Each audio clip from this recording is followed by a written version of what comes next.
Voltar para a cidade onde você nasceu pode despertar sentimentos estranhos. Uma mistura de nostalgia e desconforto, como se algo ali tivesse ficado congelado no tempo, mas distorcido.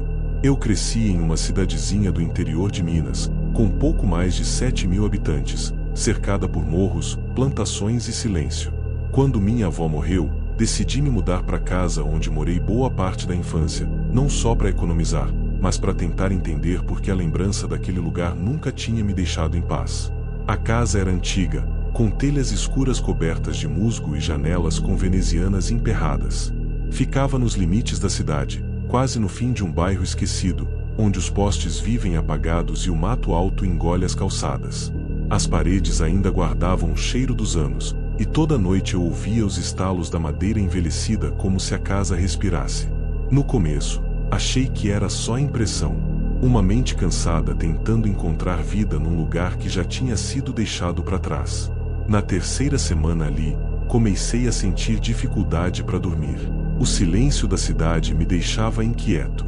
Era um tipo de silêncio que pressionava o peito, como se houvesse algo na escuridão esperando pelo momento certo para se aproximar. Naquela noite em especial, a insônia estava pior do que nunca. Me virei na cama por horas até resolver sair e caminhar um pouco, respirar o ar frio da madrugada. Era quase 23 horas quando saí. A rua estava vazia, encoberta por uma neblina espessa que descia dos morros como um cobertor sujo. As lâmpadas dos postes piscavam ou estavam completamente apagadas. Eu segui pela calçada, mãos nos bolsos, tentando acalmar a mente. Passava por ruas que conhecia desde pequeno, cada uma carregando um pedaço do meu passado, até que algo me fez parar. Havia uma rua à minha esquerda, estreita, sem placa, sem luz. Era como se estivesse enfiada entre duas casas que, até onde eu lembrava, sempre tinham sido coladas uma na outra. Mas ali estava ela, uma passagem que simplesmente não existia antes. Fiquei parado por alguns minutos, encarando aquele corredor escuro. Tentei racionalizar, talvez fosse um atalho que eu nunca tinha notado, ou um beco de serviço. Mas o mais estranho era que, mesmo com a neblina, dava para ver o contorno de casas antigas lá dentro. Pequenas, sem janelas visíveis. E todas com a porta entreaberta. Aquilo não fazia sentido. Mas eu entrei. O som dos meus passos parecia abafado, como se o ar fosse mais espesso ali dentro. A rua tinha um cheiro peculiar, não de lixo ou podridão, mas algo mais estranho, como madeira úmida misturada com terra recém-revirada. O chão era de paralelepípedo, com musgo escorrendo pelas pedras. E o silêncio era anormal. Era como se o mundo lá fora tivesse desaparecido no instante em que passei pela entrada. Continuei andando. As casas não tinham nenhum sinal de vida, mas as portas abertas, como se me convidassem. Ou pior, como se me esperassem. Foi quando ouvi o primeiro som. Um sussurro, fraco, como vento passando por folhas secas. Mas não havia árvores, nem vento. Parei no meio da rua, tentando identificar de onde vinha. E percebi, era de dentro das casas. De todas elas. Um murmúrio conjunto, múltiplas vozes falando ao mesmo tempo, numa língua que eu não conhecia, mas que, de algum modo, parecia se dirigir a mim. Meu corpo congelou. Tentei dar meia volta, mas atrás de mim não havia mais nada. A entrada da rua tinha sumido. No lugar, apenas uma continuação da mesma rua sem nome, como se eu estivesse cada vez mais fundo dentro de um labirinto invisível. Entrei em pânico. Corri. Sem rumo, apenas queria sair dali. As vozes foram se intensificando, se tornando mais altas e claras. E então, no meio do som caótico, reconheci algo impossível. Meu nome. Eles estavam chamando meu nome. Volta, volta. Diziam agora, com mais nitidez. Você já esteve aqui. Meu coração martelava no peito. Comecei a sentir o chão vibrar levemente. Olhei para frente e vi algo vindo na minha direção. Uma figura. Alta, esquelética, com braços longos demais pro corpo e um pescoço que parecia esticado, curvado de forma grotesca. Os olhos brilhavam num tom de vermelho morto, como brasas apagadas prestes a reacender. Ela não corria, apenas andava, passo por passo. Mas a sensação era de que não importava o quanto eu corresse, ela me alcançaria. Tentei abrir uma das portas, qualquer uma, mas agora todas estavam trancadas. As casas que pareciam me convidar antes, agora me rejeitavam. Eu era um rato preso numa armadilha. Caí no chão, meus joelhos ralados, as mãos tremendo. O som dos passos da criatura se aproximava, seco e ritmado. Foi então que, sem aviso, tudo ficou escuro. Quando abri os olhos, estava no chão da rua onde minha avó morava. O sol nascia no horizonte. Os pássaros cantavam como se nada tivesse acontecido. Me levantei, atordoado, coberto de poeira e arranhões. Olhei ao redor, confuso. E quando me virei para olhar onde aquela rua deveria estar, só havia um muro contínuo, como sempre tinha sido. Perguntei a vizinhos, a moradores antigos, até ao dono do bar da esquina que conhece cada canto da cidade. Ninguém sabia de rua alguma ali. Riam, diziam que eu devia estar sonhando ou delirando. Mas eu sei o que vi. Eu senti o que estava lá. Desde aquela noite, algo mudou em mim. Às vezes, no meio da madrugada, ouço os mesmos sussurros vindo do corredor da casa. E, ocasionalmente, ao fechar os olhos, vejo aquela rua de novo, como se ela ainda estivesse me esperando. E toda vez, ouço a mesma coisa. Volta.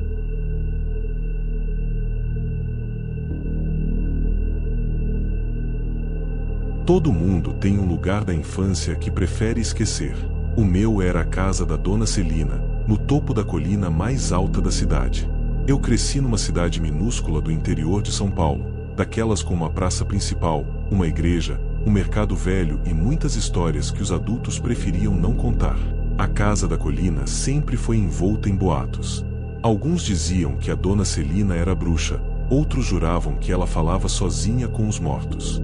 Eu mesmo a vi poucas vezes quando era criança. Uma mulher magra, com cabelos brancos longos demais para alguém da idade dela, e olhos fundos que pareciam nunca piscar. Ela morava sozinha, e a casa... Bem, a casa parecia abandonada mesmo quando ainda estava ocupada. Mas a história que vou contar aconteceu muito tempo depois da morte dela. Voltei para a cidade depois de 15 anos, com a desculpa de visitar um tio doente, mas no fundo, algo me puxava de volta. Tinha sonhos recorrentes com aquela casa. Sonhos nos quais eu caminhava pelos corredores escuros e ouvia sussurros vindos do sótão. Acordava sempre no mesmo ponto, diante de uma porta que se abria sozinha, revelando um breu que parecia me engolir. Na terceira noite na cidade, cedia à curiosidade. Subia até a colina. A casa continuava lá, do mesmo jeito de sempre, velha, corroída, como se o tempo tivesse parado só para ela. O portão estava destrancado. A cerca enferrujada rangia com o vento. Ninguém parecia cuidar daquele lugar, mas também ninguém se aproximava. Pisei na varanda. As tábuas gemeram sob meu peso. A porta da frente estava entreaberta. Não precisei nem empurrar, ela se abriu sozinha, com aquele rangido seco que arrepia até a alma. O cheiro lá dentro era denso, uma mistura de poeira, madeira úmida e algo mais, metálico. Sangue velho, talvez. A casa estava mergulhada numa penumbra azulada, como se a luz do mundo lá fora não tivesse permissão para entrar. Caminhei com cuidado, a lanterna do celular tremendo na minha mão. O corredor principal estava cheio de retratos antigos. Todos os rostos estavam riscados, como se alguém tivesse passado as unhas ou uma faca nos olhos. A cozinha estava intacta, com pratos ainda sobre a mesa. Mas nenhum sinal de vida. Nem ratos. Nem insetos. Nada.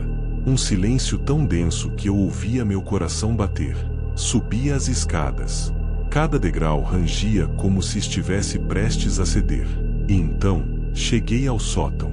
A porta estava lá, exatamente como nos meus sonhos. Estava trancada com uma corrente enferrujada e um cadeado. Mas quando toquei nele, caiu sozinho no chão, abrindo a porta com um estalo seco. Uma onda de ar frio saiu lá de dentro, e meu corpo todo arrepiou. Não era só frio. Era algo morto. Subi os últimos degraus com o celular em mãos. O sótão estava escuro, exceto por um espelho gigante no canto da sala. O tipo de espelho que não combina com uma casa daquele tamanho. Moldura dourada, trabalhada, imensa. E sujo. Muito sujo. Mas havia algo refletido nele. Algo que não estava ali comigo. Na imagem, eu não estava sozinho. Atrás de mim, parada, havia uma mulher com vestido preto e cabelos longos caindo pelo rosto. Estava com a cabeça levemente inclinada e braços pendendo como se estivessem quebrados. Virei imediatamente. Nada. Olhei de novo pro espelho. Ela continuava lá. E agora estava mais próxima. Recuei 2 passos. E no reflexo, ela moveu a cabeça, revelando o rosto, ou o que sobrou dele. Os olhos eram buracos profundos, como queimados por dentro. A boca estava costurada com linha grossa, como se alguém tivesse fechado à força o que não devia ter sido ouvido. Ela levantou a mão lentamente e apontou para mim. O espelho estalou. Foi quando ouvi a voz dela, dentro da minha cabeça. Você entrou. Agora não sai. O espelho rachou inteiro. E atrás dele, a parede revelou uma porta. Uma porta pequena, baixa demais para alguém entrar em pé. Mas eu fui até lá, como se estivesse hipnotizado. Do outro lado, havia uma escada que descia. E o cheiro. Deus, o cheiro era insuportável. Algo podre, enterrado há décadas. Desci alguns degraus, e vi. O porão era um quarto. E dentro dele, vários corpos mumificados, empilhados. Cada um deles com os olhos arrancados. Cada um com o rosto deformado como os retratos da parede. No meio do cômodo, uma cadeira de balanço. Nela, sentada, a própria Dona Celina. Ou o que restava dela. Os olhos abertos. Secos. E ainda assim me encarando. Eu gritei. Corri. Subi. Derrubei o espelho. Tropecei nos degraus. Saí da casa feito um louco. Só parei de correr quando cheguei de volta à praça. No dia seguinte, tentei voltar com um policial conhecido da família. A casa estava trancada. O cadeado novo. Nenhum sinal de espelho, corpos, porão. Nada. Mas desde aquele dia, toda vez que passo por um espelho, vejo algo no reflexo. Uma mulher de cabelos longos, com olhos vazios, me observando.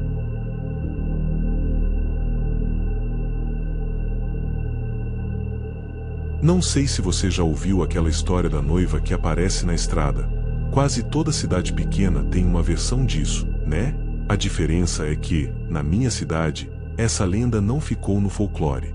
Aconteceu comigo. E depois daquela noite, nunca mais consegui rir de história de assombração. Eu cresci em Santa Amélia do Sul. Um desses lugares onde todo mundo conhece todo mundo, e as mesmas histórias passam de geração em geração. A mais famosa delas era a da noiva da Estrada Velha.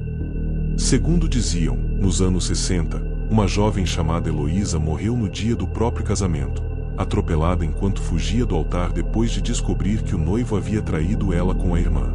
Diziam que ela ainda vestia o vestido de noiva quando correu desesperada pela estrada, e foi atropelada por um caminhão que desapareceu sem deixar rastro. Seu corpo só foi encontrado dias depois, parcialmente enterrado na lama, com o rosto desfigurado. Desde então, motoristas diziam ver uma mulher de branco pedindo carona nas madrugadas, sempre no mesmo trecho da Estrada Velha que liga Santa Amélia a uma cidade vizinha. Quem parava, nunca mais era visto. Claro, a maioria achava que era só papo para assustar criança. Eu também achava. Pelo menos, até o que aconteceu comigo. Era um sábado à noite, e eu tinha saído para um bar numa cidadezinha próxima com alguns amigos. A festa durou mais do que devia, e acabei voltando sozinho, pela Estrada Velha. Eu conhecia bem o caminho e sempre preferia aquela rota, menos trânsito, mais rápida. Mesmo com a lenda da tal noiva, que todo mundo dizia para evitar. Era pouco mais de 1h da manhã. A estrada estava deserta, envolta numa neblina leve, e o som dos grilos era o único ruído além do motor do carro. Os faróis cortavam a escuridão como navalhas. E então, eu a vi. No acostamento, parada, havia uma mulher. Vestido branco, longo, cabelos soltos, negros, cobrindo parcialmente o rosto. A princípio, pensei que fosse alguém pedindo ajuda. Parei o carro um pouco à frente, olhei pelo retrovisor, ela ainda estava ali. Quando abri a porta, senti um arrepio forte percorrer meu corpo inteiro. Mas ignorei. Talvez fosse o vento. Talvez o álcool. Fui até ela com o celular na mão, a lanterna ligada. Oi, você tá bem? Ela não respondeu. Ficou parada, imóvel, com a cabeça baixa. O vestido parecia antigo, manchado de barro nas bordas. Um cheiro de terra molhada e flores secas pairava no ar. Era um cheiro estranho, familiar, mas incômodo. Quer que eu te leve até a cidade? Ela levantou o rosto. E nesse instante, eu quis correr. O lado do rosto que estava exposto era bonito, pálido, delicado. Mas o outro estava completamente deformado, como se tivesse sido esmagado. Os olhos estavam brancos, sem íris. E ainda assim, ela me encarava direto na alma. Sem dizer uma palavra, ela estendeu o braço e apontou pro banco do passageiro. Meu corpo gelou. Mas antes que eu pudesse reagir, a luz do meu celular piscou e apagou. Quando olhei de novo, ela não estava mais ali. Voltei correndo pro carro. Tranquei as portas. Liguei o motor. Foi aí que percebi. O banco do passageiro estava molhado. Havia marcas de lama. Como se alguém tivesse sentado ali. Alguém, ensopado. O cheiro dentro do carro mudou. Terra. Flores mortas. Sangue velho. Olhei pro retrovisor. E vi. Ela estava sentada no banco de trás. Os olhos brancos. A cabeça inclinada. E um sorriso costurado por dentro. Literalmente costurado. Fios pretos, grossos, atravessando os lábios rachados.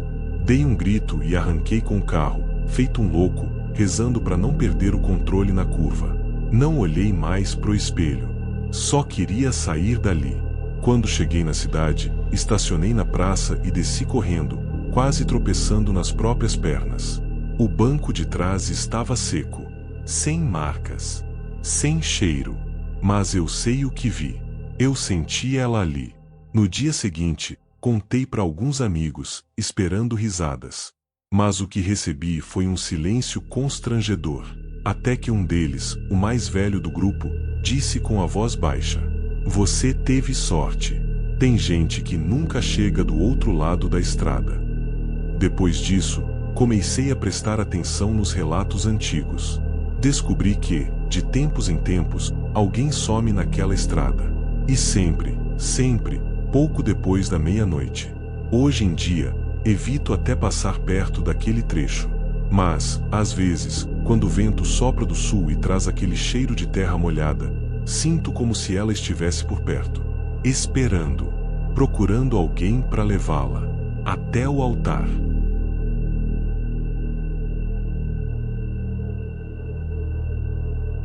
Cresci numa vila pequena, daquelas onde o tempo parece andar devagar demais e onde todo mundo conhece a vida do outro antes mesmo dela acontecer.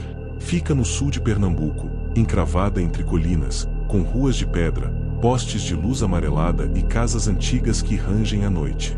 Tinha um homem que todo mundo conhecia por lá, Juvenal.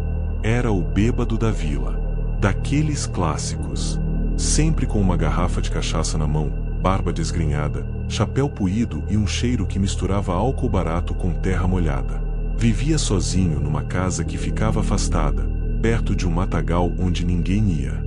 Aparecia todo dia na praça, geralmente antes do meio-dia, tropeçando nas próprias pernas, falando coisas sem sentido. As crianças zombavam dele. Os adultos o ignoravam. Era como um fantasma sujo que ninguém queria ver.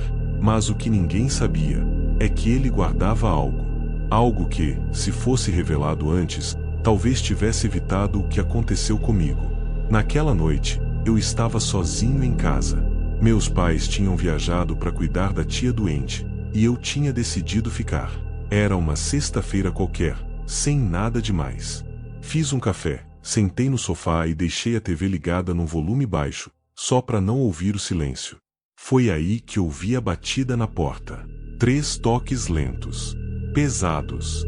Achei estranho. Já passava das 11 e ninguém ali batia na porta sem avisar. Olhei pelo olho mágico. Era o Juvenal. Aquela figura curvada, segurando a garrafa como se fosse parte do corpo. Os olhos estavam diferentes.